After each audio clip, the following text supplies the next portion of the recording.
The dust of Redemption Gulch tasted of shame. It clung to the back of Alara's throat, a gritty film of despair that no amount of swallowing could wash away. The sun, a merciless hammer in the vast indifferent sky, beat down upon her bowed head, baking the tear tracks on her cheeks into a crust of salt and sorrow. Her husband, Jedediah, had been a good man, a kind man, but a dreamer. And in the unforgiving calculus of the frontier, dreams were a currency with no value. His dream of a small homestead, a life carved from the stubborn earth, had died with him, claimed by the fever that had swept through the valley like a phantom thief in the night. It had taken Jedediah, and with him it had taken everything. Now, all that remained of their life together was being laid bare for the vultures to pick over. The auction was not for land or livestock. It was for the pathetic remnants of a shattered life, her mother's rocking chair, its wood worn smooth by a generation of lullabies. Jedediah's hand-carved whittling tools, still bearing the faint scent of pine, and his calloused hands. The quilt her grandmother had stitched, each square a story, a memory, a prayer for a future that had dissolved into this public spectacle of ruin. Sheriff Brody, a man whose heart was as barren as the alkali flats surrounding the town, presided over the affair with a smug satisfaction.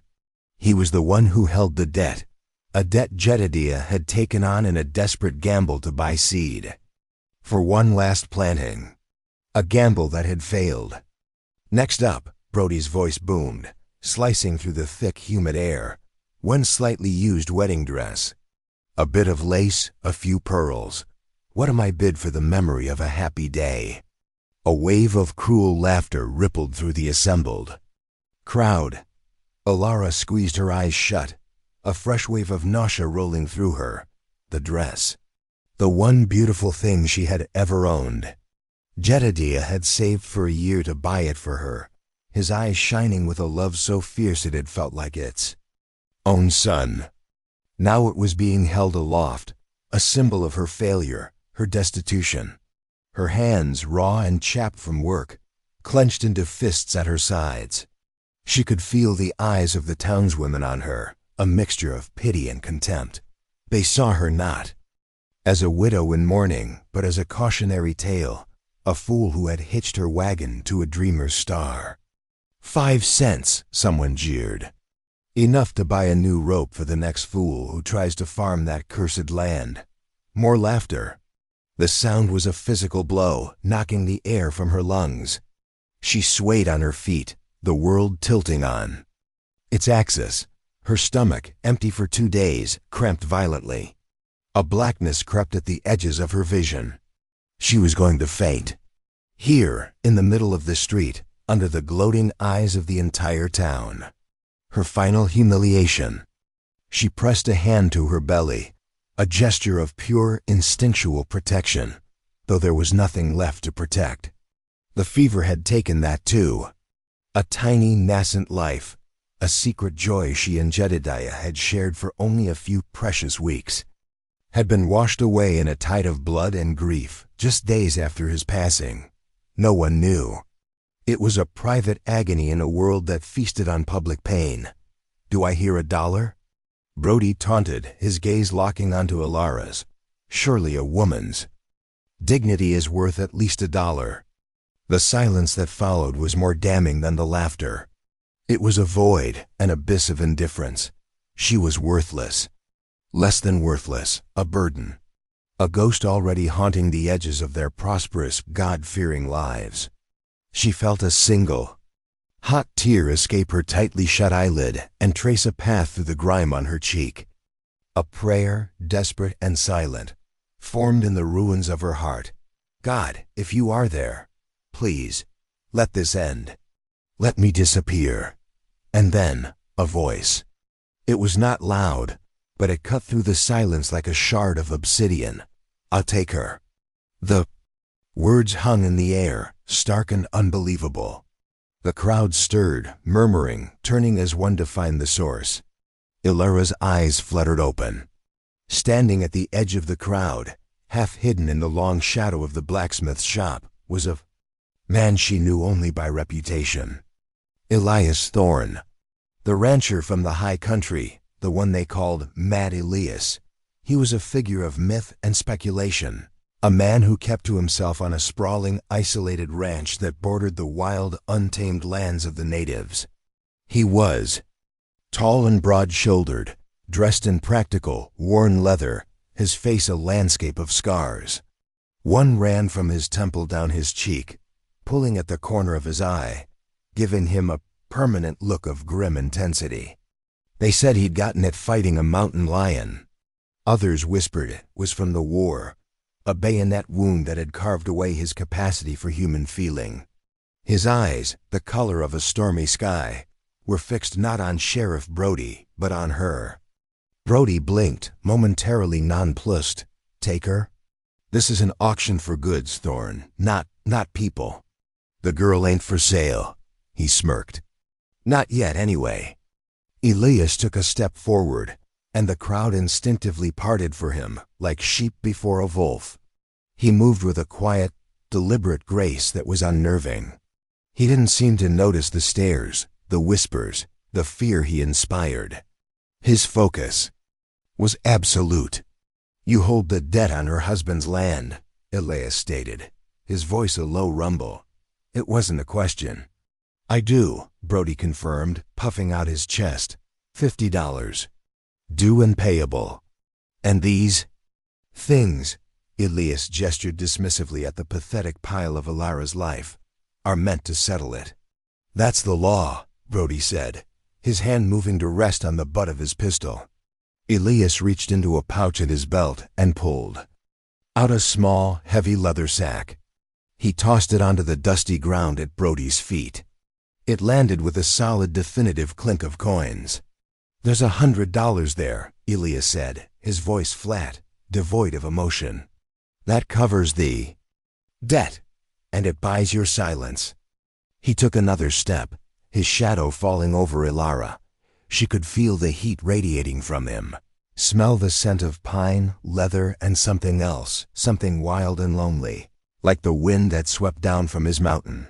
The auction is over. The woman and her things, they're with me now. The silence was absolute, broken only by the buzzing of flies and the distant clang of the blacksmith's hammer. Brody stared at the sack of coins, then at the scarred, unreadable face of Elias Thorne.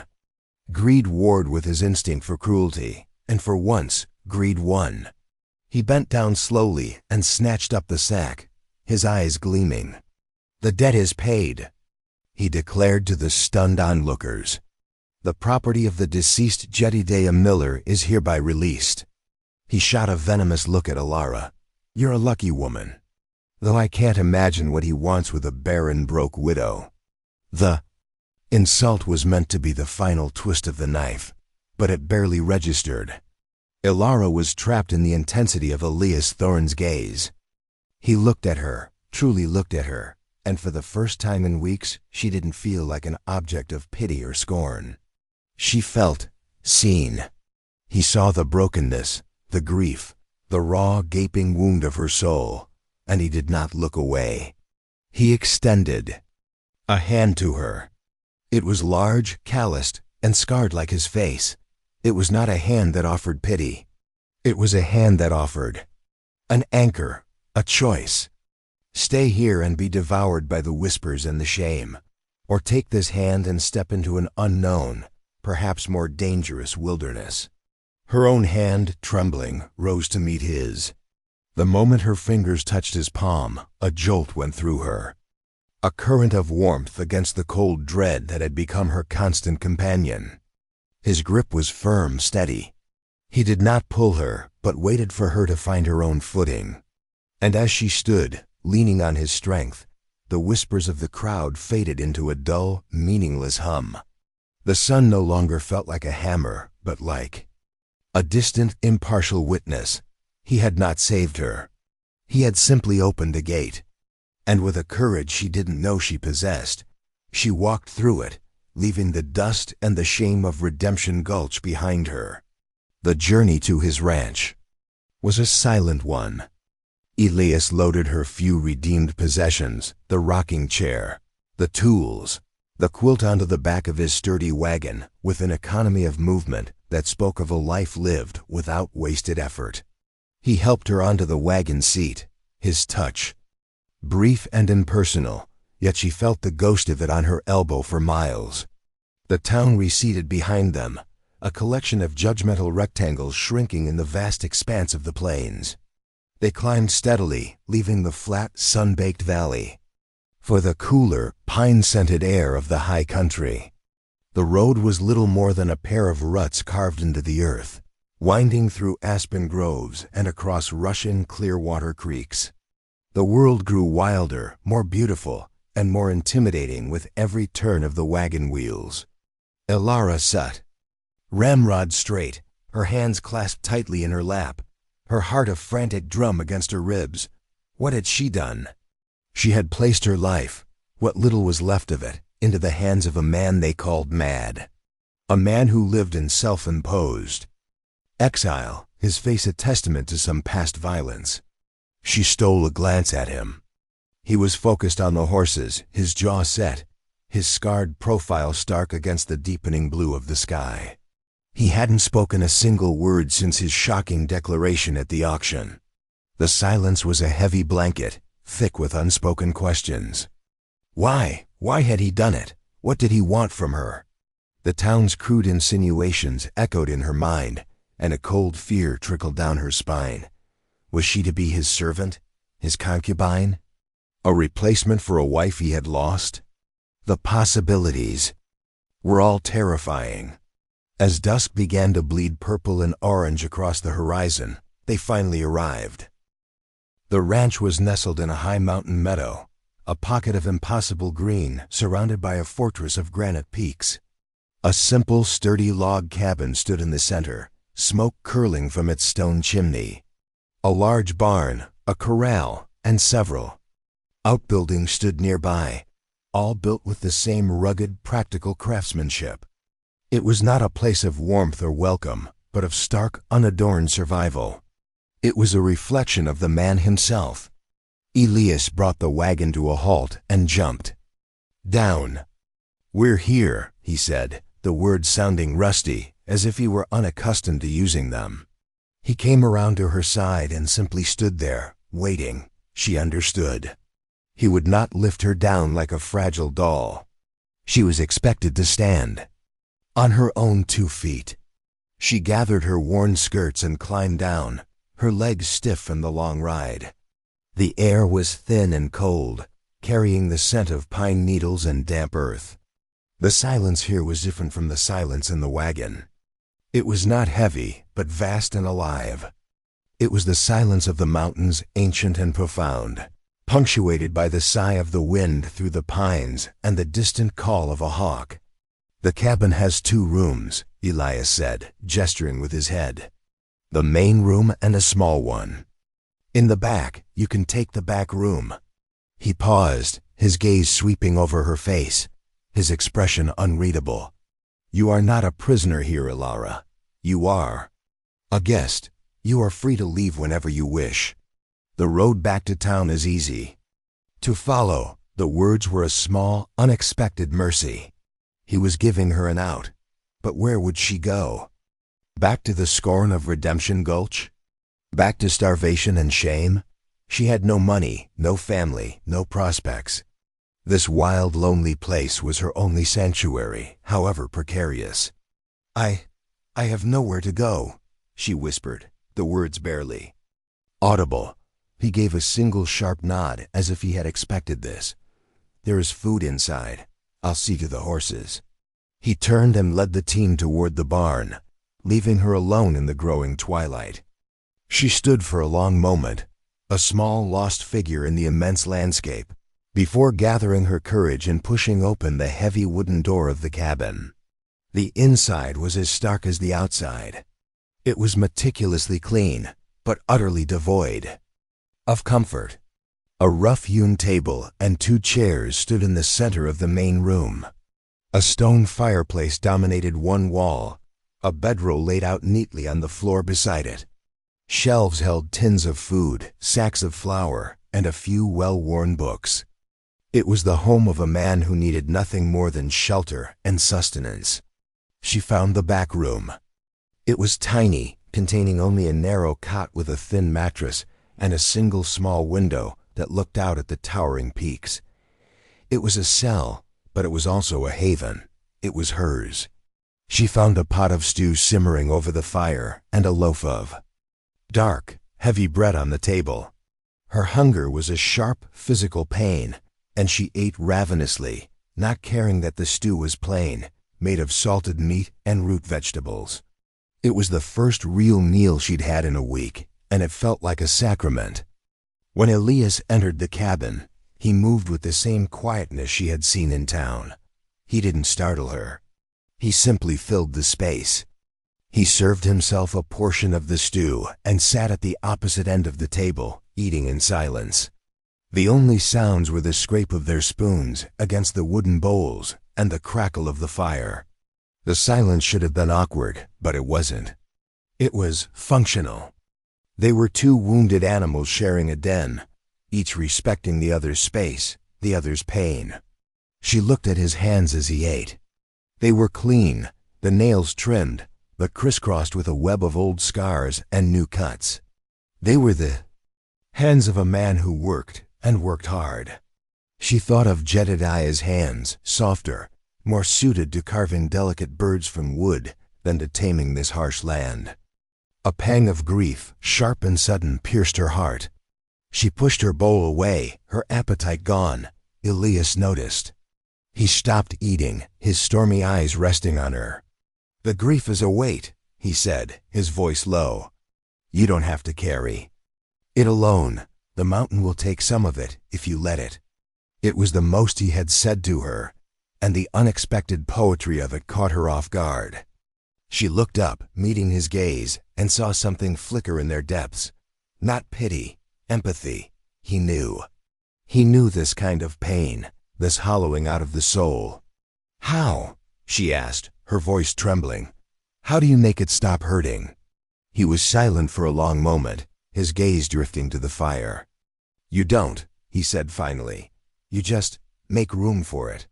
You build a life around it. Big enough that the pain is just one part of it, not the whole thing." He stood and took their empty bowls to a wash basin in the corner. "There is work to be done tomorrow. The garden needs weeding. The chickens need tending. Work helps. It gives the hands something to do, so the mind doesn't tear itself apart." And so their life began. It was a life measured not in days or weeks, but in tasks. They fell into a rhythm dictated by the sun and the seasons, a silent partnership of survival. Ilara took over the cabin and the small plot of land around it. She scrubbed the floors until the wood gleamed, aired out the musty linens, and brought a semblance of order to the chaotic shelves. She found a small, neglected garden behind the cabin, choked with weeds. With a ferocity born of desperation, she tore into it, her hands blistering and bleeding as she pulled up thistle and crabgrass, turning the soil until her back screamed in protest. She found seeds in the larder beans, squash, corn, and planted them with a desperate prayer, watering them with buckets of cold, clear water hauled from the creek. The work was brutal, but Elias was right. It was a balm. With every weed she pulled, she felt as if she were pulling a sliver of grief from her own heart. With every seed she planted, she was planting a tiny, fragile seed of hope. Elias worked from sunup to sundown, his energy seeming limitless. He mended fences, chopped wood, tended to his small herd of cattle that grazed in the high meadow. He was a man in constant motion, as if stillness was an enemy he could not afford to face. They rarely spoke. Their communication was one of actions. If he saw her struggling to lift a heavy bucket, he would appear at her side and take it from her without a word. When she patched a tear in his shirt and left it on his bedroll, he would wear it the next day, a silent acknowledgement. One afternoon, as she was weeding the garden, her hand brushed against a thorny vine and a long, deep gash opened on her forearm. She cried out in pain, pressing her other hand to the wound as blood welled up, bright red against her skin. Before she could even stand, Elias was there. He had been mending a harness by the barn, but he had heard her cry. He knelt beside her, his scarred face etched with concern. "Let me see," he commanded, his voice gentle. He took her arm, his touch surprisingly soft. He examined the cut with a practiced eye. Then without a word, he scooped her up into his arms. She was so startled she didn't have time to protest. He carried her into the cabin as if she weighed nothing and set her down in a chair. He moved to a small wooden chest in the corner, one she had never seen him open. From it, he took out clean bandages, a small bottle of dark liquid, and a jar of salve. "This will sting," he warned, uncorking the bottle. The sharp, clean scent of antiseptic filled the air. He cleaned the wound with a careful, methodical tenderness that seemed at odds with his rugged exterior. She flinched, but his hand held, her arm steady. Then, he took a dollop of the green, fragrant salve and smoothed it over the cut before wrapping it neatly with a clean bandage. "Where did you learn to do that?" she asked, her voice hushed. "The war," he said shortly, his back to her as he put the supplies away. The words hung in the air. A door opened just a crack into his past. "You learned to patch things up, people, animals, yourself." He turned back, his face once again an unreadable mask.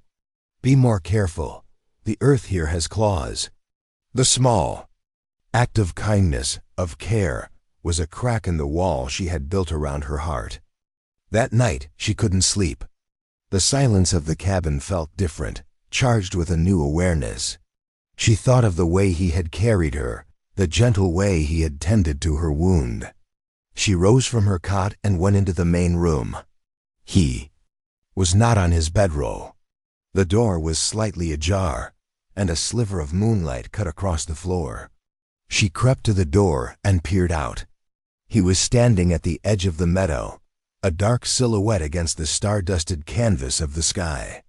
He was looking up at the mountains, his posture one of profound, heartbreaking loneliness. He was a man who had built a fortress around himself, not to keep the world out, but to keep his own pain in. And in that moment, she understood him. He was not mad. He was wounded, just as she was. They were two broken halves of a whole, living in a shared silence, building a life around their pain. She retreated back to her room, her heart aching with a new, unfamiliar emotion. It wasn't pity. It was a deep, resonant empathy. That night, for the first time since Jedidiah's death, she took out the quilt her grandmother had made. She ran, her hands over the familiar patterns, the worn fabric. Then, she walked back into the main room and gently draped it over Elias's empty bedroll. It was a small gesture, a silent offering of comfort in the vast, lonely wilderness. A whisper in the dark that said, "You are not alone." The seasons turned. The brutal heat of summer gave way to the crisp, golden days of autumn. The beans and squash in Alara's garden grew fat and plentiful, and the cornstalks stood tall, their tassels like silken hair in the mountain breeze. The harvest was a quiet triumph, a tangible result of their shared labor. They worked side by side, gathering the bounty, their movements synchronized in a silent dance of purpose. Alara learned to can and preserve, filling the shelves in the larder with jars of vegetables that glowed like jewels in the lamplight. The cabin, once so stark and empty, began to feel like a home. She had placed wildflowers in a tin can on the table. His rocking chair, her mother's chair, now sat by the hearth, and sometimes, in the evenings, she would see Elias run a hand over its smooth, worn arm, his expression distant and thoughtful. The quilt remained on his bedroll.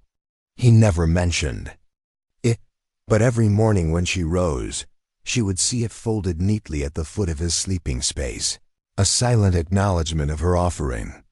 The wall of silence between them had not crumbled, but it had become porous. Words were still sparse, but they were no longer necessary. They communicated in the language of shared tasks, of anticipated needs. She knew by the set of his shoulders when he was in pain from an old wound. He knew by the tightness in her jaw when the grief was a heavy shroud upon her. Their fragile peace, however, was confined to the sanctuary of the high meadow. The world below had not forgotten them. Once a month, Elias would ride down to Redemption Gulch for supplies he couldn't produce himself: salt, sugar, coffee, flour. Alara always dreaded these days. He would return late, his face grimmer than usual, the silence around him colder, more impenetrable. He never told her what was said, but she could guess. The whispers would follow him through the town's dusty street. There goes Mad Elias, the one who bought the widow. What does he do with her up there? The thought of their judgment, their crude speculation, made her skin crawl. One day, he returned with more than just supplies. He carried a small whimpering bundle in his arms. It was a puppy, a scruffy mix of breeds with oversized paws and sad, intelligent eyes. One of its back legs was crudely splinted. Some boys were throwing rocks at it behind the saloon, Elias said, his voice tight with a contained fury.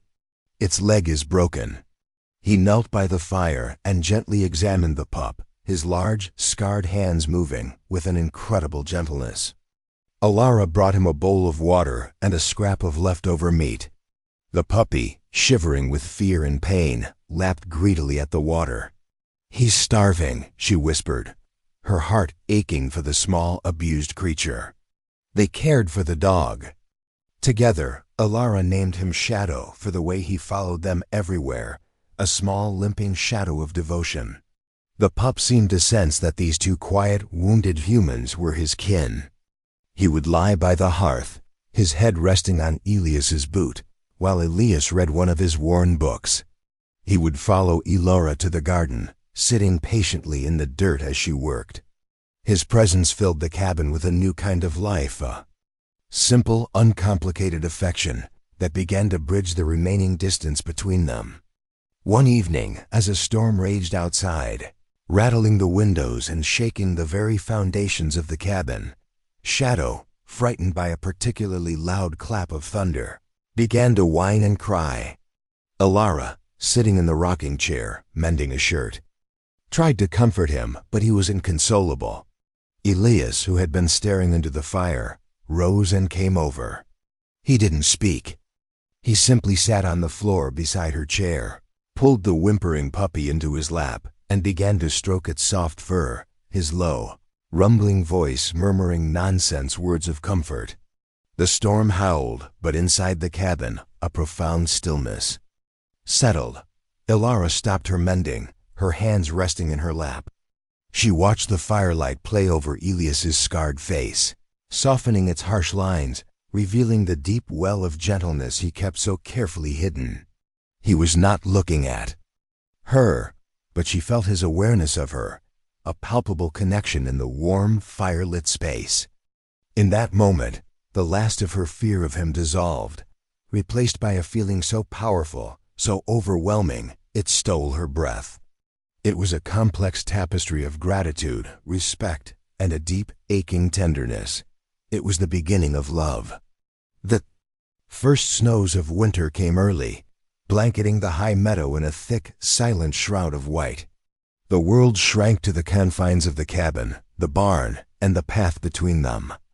It was a time of enforced intimacy, of shared solitude.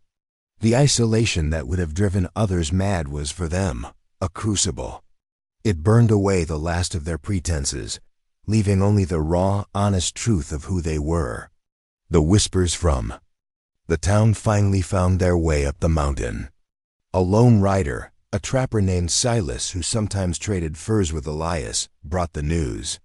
He was a grizzled, taciturn man who minded his own business, but he felt a grudging respect for the rancher of the high country. "You should know, Thor," Silas said, sipping the hot coffee Alara had given him. "There's talk in town, bad talk." Elias stood by the window, watching the snow fall. "There's always talk." "This is different," Silas insisted. Sheriff Brody has been sniffing around, asking questions about the widow. He nodded toward Ilara, who stood frozen by the hearth. And about her husband's land. Ilara's heart went cold. My husband's land, but the debt was paid. The debt on the homestead was, Silas clarified. But Brody's found some old claim, something about a small parcel of land that belonged to your father, passed down to you. A worthless piece of scrub, by all accounts, but it has a spring on it. The only one on that side of the valley that doesn't run. Dry in the summer. Elias turned from the window, his eyes like chips of ice. And Brody wants it. He's forming a town council, Silas said, the words dripping with sarcasm. Says the spring is a public asset and that an abandoned woman has no right to hold it. He's planning to seize it. Legally, he says. A wave of dizziness washed over Ilara, that small plot of land. It was all she had left of her father, a man she barely remembered. Jedediah had always said they would build a real house there. One day, by the spring, it was a place of memory, of dreams. And now Brody, the man who had orchestrated her humiliation, was trying to steal that too. He can't, she whispered, her voice shaking. He can't do that. He can and he will, Silas said grimly. He has the whole town behind him. They see you as an outcast, living up here in sin with. He trailed off, glancing nervously at Elias. With a madman, Elias finished for him, his voice devoid of any emotion. Let them talk. It's more than talk, Thorne, Silas warned. Brody's planning on riding up here after they first thaw with a posse, to escort the lady back to town and serve her the papers. After Silas left, a heavy, cold silence descended on the cabin. Ilara sank into the rocking chair, her body trembling. They were coming for her. They were going to drag her back down into that pit of shame, tear her away from this fragile peace she had found. She looked at Elias, her eyes pleading. What are we going to do? He walked over to the hearth and stood before her, his presence. A solid, reassuring wall against the fear that threatened to consume her. He reached out and, for the first time, he touched her face. His calloused thumb gently brushed away a tear she hadn't realized had fallen. This is your home now, he said, his voice a low, fierce vow. No one has taken you from it. The first thaw came in late March, turning the snow to slush and the earth to mud. The air, however, still held the sharp bite of winter. True to Silas's word, they came. Sheriff Brody rode at the head of a posse of 10 men, their faces a mixture of self-righteousness and morbid curiosity. They wanted to see the madman's lair. They wanted to see the fallen woman he had taken in. Elias had been watching for them. He met them at the edge of the meadow, standing alone in the muddy track, a rifle held loosely in the crook of his arm. He was not aiming it, but its presence was a clear, unambiguous statement. Ilara watched from the cabin window, her heart pounding against her ribs so hard she thought it might break. Shadow stood beside her, a low growl rumbling in his chest. "Thorne!" Brody shouted, reining in his horse. "We're not here for you. We're here for the woman. By order of the Redemption Gulch Town Council, we're seizing the property known as Miller's Spring and escorting Ilara Miller back to the protection of the town." "She doesn't need your protection," Elias's voice carried clearly in the cold air. "And this is her home. You're not welcome here. Now you listen to me, you crazy son of a—" Brody began, his face purpling with rage. He reached for his pistol. In a movement so fast it was a blur, Elias's rifle was at his shoulder, aimed squarely at Brody's chest. The posse members shifted nervously, their hands hovering over their own weapons. The air crackled with tension. It was going to be a bloodbath. "No!" Ilara screamed, bursting from the cabin door. She ran, stumbling through the mud, and placed herself directly in front of Elias, facing the posse. "Stop, Ilara, get!" "Back in the house," Elias commanded, his voice dangerously low, his eyes never leaving Brody. "No," she said, her voice shaking but firm. She turned to face him, placing her hands on his chest, on the solid wall of his body. "Please, don't do this. Don't let them make you a killer." She looked into his stormy eyes, pleading with him. There has to be another way. For a long, tense moment, he stared down at her, his jaw tight, a muscle twitching in his cheek. He was a man coiled for violence, a man who had likely seen and done terrible things to survive. But as he looked into her eyes, he saw not fear, but faith. She believed he was better than this. Slowly, agonizingly, he lowered the rifle. Brody let out a triumphant laugh. "That's right. Listen to the woman. Now stand aside, both of you. We're taking her." "You will not touch her," Elias said, his voice quiet, but carrying an authority that made several of the men shift in their saddles. "And you will not take her land. And who's going to stop us?" Brody sneered. "You? No," a new voice said. From the trees at the edge of the meadow, a figure emerged. And then another. And another. It was Silas the trapper. And with him were a dozen other men miners from the high plains. Other trappers, reclusive homesteaders who lived in the mountains. Men who, like Elias, had no love for Brody and the sanctimonious hypocrites in the town below. They were rough men, armed and silent, and they fanned out, creating a grim, silent line behind Elias and Alara. Brody's jaw dropped. He stared at the unexpected assembly, his bravado draining away like water into sand. These were not townsfolk he could bully and intimidate. These were hard men of the mountain, loyal to their own code. But it was Alara who spoke. She stepped forward, her fear replaced by a cold, righteous anger. She was no longer the broken, weeping woman from the auction. She was the woman who had survived, who had clawed a life from the dirt, who had found love in the most unexpected of places. "That land is mine, Sheriff," she said, her voice ringing with a strength she didn't know she possessed. "It was my father's, and this man," she turned and placed her hand on Elias's arm, "a public declaration for all to see, paid my husband's debt. In full, you have no claim on me or anything that is mine." She looked past Brody, her gaze sweeping over the faces of the men in his posse, men she had known her whole life. "You all stood and watched while this man tried to sell my wedding dress for $1. You laughed. Not one of you offered a hand. Not one of you showed an ounce of Christian charity." Her voice trembled with emotion, but she did not falter. "This man," she said, her grip tightening on Elias's arm, "this madman you all whisper about, took me in. He gave me shelter. He gave me respect. He gave me back my dignity. He showed me more kindness in his silence than you have shown in all your prayers and sermons." A profound silence fell over the meadow. The men in the posse looked at each other, then at the ground, a flicker of shame in their eyes. They had seen her as a problem, a disgrace. They had never once considered her pain. "This is my home," Alara declared, her voice echoing in the vast mountain amphitheater. "And this is my family." Brody, seeing the tide turn against him, sputtered with rage. "This ain't over," he snarled, yanking on his horse's reins. "There's laws."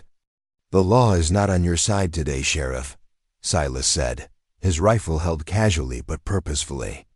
"I think it's time for you and your friends to leave." Defeated, humiliated, Brody wheeled his horse around and led his posse in a retreat. Back down the mountain, their departure a stark contrast to their arrogant arrival. Alara watched them go, the tension draining out of her, leaving her weak-kneed and trembling. Elias's arm came around her, holding her steady.